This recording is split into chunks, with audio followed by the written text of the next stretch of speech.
ناظرین، اس سے پہلے کہ ہم آگے بڑھیں دعوت الارض کے موضوع پر بات کرنے کے لیے باقی الفاظ کی طرف، ہم یہ جان لیں کہ السات کیا ہے۔ ناظرین، اس میں اصل لفظ سات ہے اور سات کے شروع میں الف لام کا اضافہ ہے۔ سات کسے کہتے ہیں؟ اسے ایک مثال سے سمجھ لیتے ہیں۔ مثلا ناظرین، آپ کی کوئی شے خراب ہوگی اور آپ اسے مستری کے پاس لے کر جاتے ہیں۔ آپ مستری کو کہتے ہیں کہ اسے ٹھیک کر دو، تو مستری کہتا ہے ٹھیک کر دوں گا، لیکن اس کے لیے اتنی قیمت اور اتنا وقت درکار ہے، یعنی یہ فلاں وقت پر بالکل ٹھیک ہو جائے گی۔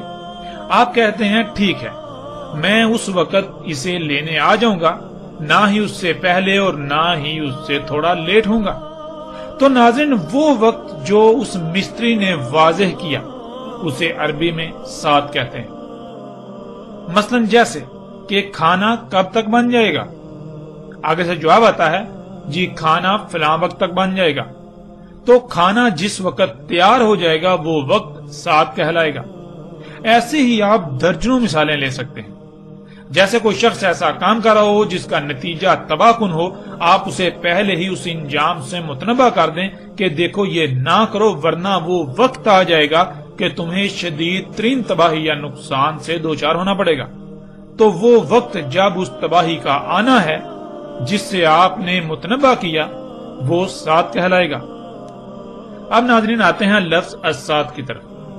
سات کا تو آپ جان چکے، اور جب بھی عربی میں کسی لفظ کے ساتھ اس کے شروع میں الف لام کا اضافہ کیا جاتا ہے تو وہ بالکل ایسے ہی ہوتا ہے جیسے انگلش میں کسی شے کے ساتھ دی یا دا لگایا جاتا ہے، یعنی کسی شے کو اسپیسیفائی کرنے کے لیے، مخصوص کرنے کے لیے۔ السات، سات کے ساتھ الف لام، یعنی کوئی مخصوص وقت ہے جس کا ذکر کیا جا رہا ہے، کوئی مخصوص گھڑی۔ اور وہ السات یعنی مخصوص وقت کیا ہے، اس کا اللہ سبحانہ و تعالیٰ نے قرآن میں جگہ جگہ تفصیل کے ساتھ ذکر کیا۔ اس پر تفصیل کے ساتھ آئندہ الگ موضوع کے تحت بات ہوگی، لیکن یہاں ہم مختصراً بیان کرتے ہوئے آگے بڑھیں گے۔ ناظرین، اللہ سبحانہ و تعالیٰ نے قرآن میں یہ بالکل واضح کر دیا کہ اللہ نے زمین و آسمانوں میں میزان وضع کیا۔ میزان یعنی توازن قائم کیا۔ آپ اپنی ہی ذات میں غور و فکر کریں تو آپ پر واضح ہو جائے گا کہ کیسے آپ کے جسم میں ایک بہترین توازن قائم ہے۔ جب تک یہ توازن برقرار رہتا ہے تو جسم بالکل ٹھیک رہتا ہے، اور جیسے ہی اس توازن میں بگاڑ آتا ہے تو جسم میں خرابیاں ظاہر ہوتی ہیں، جنہیں بیماریوں کا نام دیا جاتا ہے۔ ناظرین، میزان کہتے ہیں جو شے جیسی جیسی درکار ہو بالکل ویسی ہی بنائی جائے، پھر ہر شے کو جو اس کا مقام ہے اس پر ایسے فٹ کر دیا جائے کہ ایک بہترین توازن قائم ہو جائے۔ جب تک وہ توازن برقرار رہے گا تو اس مشین میں کسی بھی قسم کی کوئی خرابی پیدا نہیں ہوگی، وہ بالکل ٹھیک رہے گی۔ اور جیسے ہی اس میں کوئی تبدیلی کی جائے گی تو اس میں قائم توازن بگڑ جائے گا، اس توازن میں بگاڑ پیدا ہوگا، جس کا نتیجہ خرابیوں اور بالآخر تباہیوں کی صورت میں ظاہر ہوگا۔ ناظرین، گزشتہ ایک ساتھ میں اس کی وضاحت ہو چکی۔ اللہ سبحانہ و تعالیٰ نے آسمانوں اور زمین کو بالکل ایک مشین کی مانند خلق کیا۔ تمام مخلوقات ایک مشین کے مختلف پرزوں کی مانند ہیں۔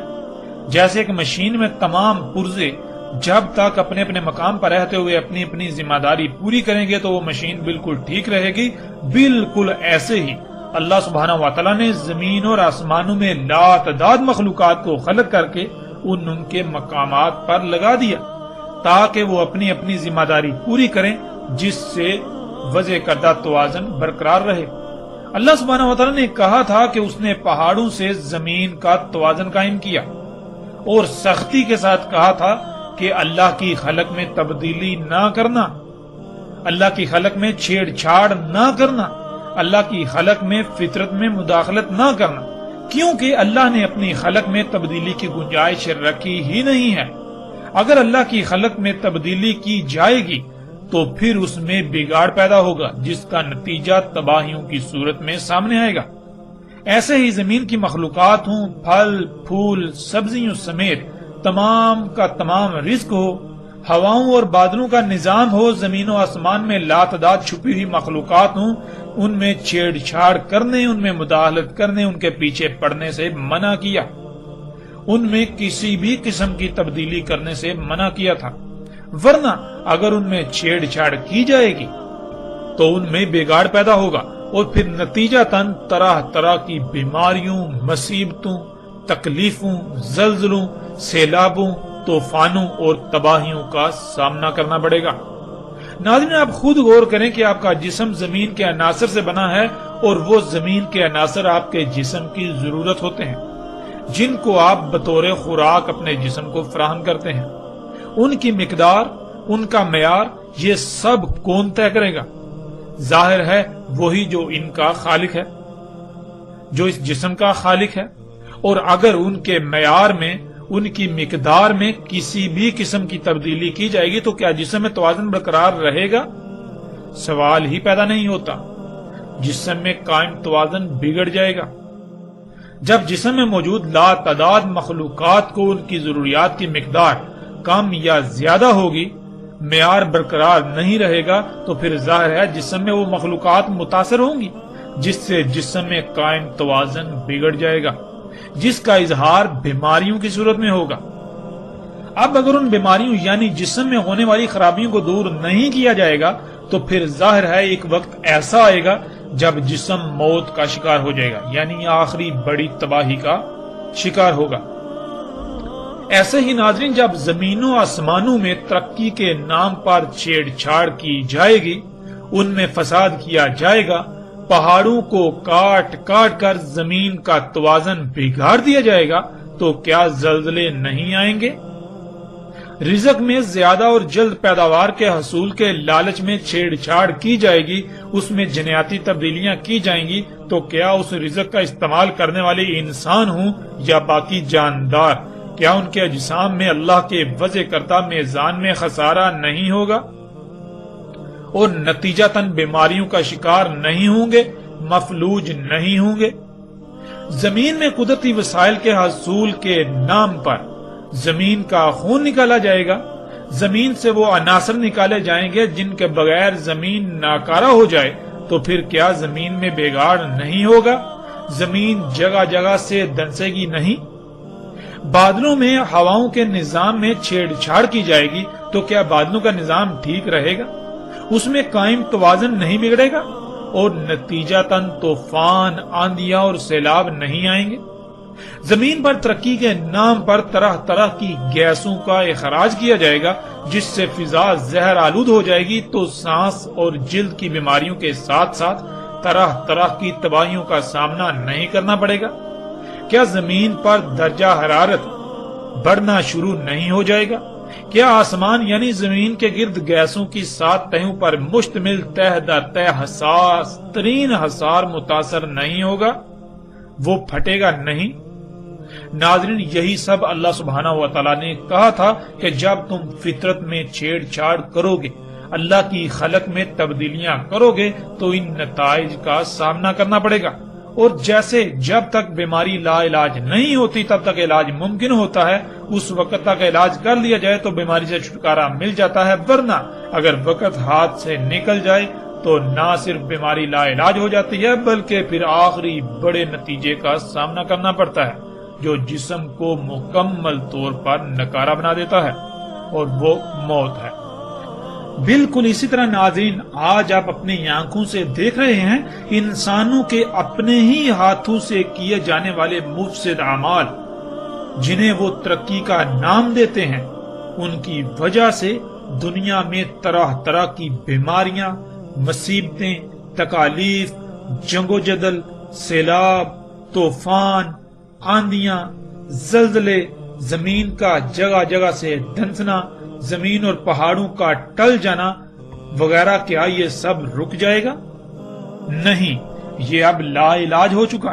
اب یہ سب دن بدن بڑھتا ہی چلا جائے گا، یہاں تک کہ عنقریب ایسا زلزلہ آئے گا جو کہ انسانوں پر آخری عظیم ترین تباہی مسلط ہوگی، جس میں ایک بھی انسان نہیں بچے گا۔